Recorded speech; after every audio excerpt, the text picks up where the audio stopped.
Nagarjuna Swarnagiri temple కి వచ్చింది. ఈ ప్రసాదాలు ఏడబెడతారని చూసి ఆకలి అవుతుంది. లోపలికి అయితే ఫోన్లు అలవ్ చేయరు. మనం ఎట్లా పట్టుకొని వచ్చి ప్రసాదాలు అయితే ఇక్కడ ఏడబెడతలేరు. మనం వచ్చింది అయితే స్వర్ణగిరి టెంపుల్ కి. ఎండ మాత్రం చాలా దొబ్బుతున్నది, చెమటతోటి మొత్తం నడిచిపోయింది. ఇదంతా గుడి అండి. గుడి ప్రాంగణం ఇట్లా కాదు, లోపల అక్కడ గుడి. ఆకలి అవుతుందా?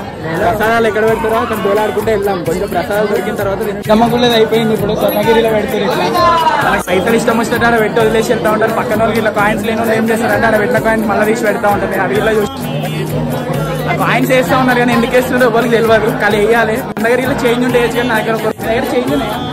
చేంజ్ ఉన్న వాళ్ళే వేస్తారు. అవి చేంజ్ లేకపోతే సప్పుడు కాదు దండం పెట్టుకుని పోతారు అన్నమాట. ఇంతకుముందు ప్రసాదాలు ఇక్కడనే పెట్టేటోళ్ళు అనమాట. చాలా కుప్పలుగా పెట్టేటోళ్ళు. కాకపోతే ఈసారి వచ్చినప్పుడు అయితే ప్రసాదాలు ఏడగా వీడియోలో ఎవరైనా రావచ్చు అండి. నాగార్జున నాగార్జున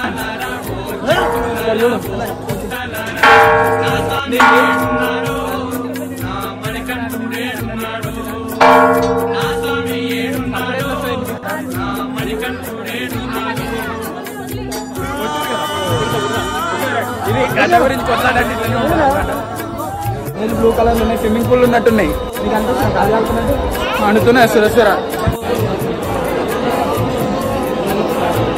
పంతులు ఆడున్నాడు. చూసినానుకో దౌడలు అలా కొడతాడు, ఫోన్లు గుంజుకుంటాడు. కాబట్టి నేను ఇక్కడితో ఆపేస్తున్నా. నాగార్జున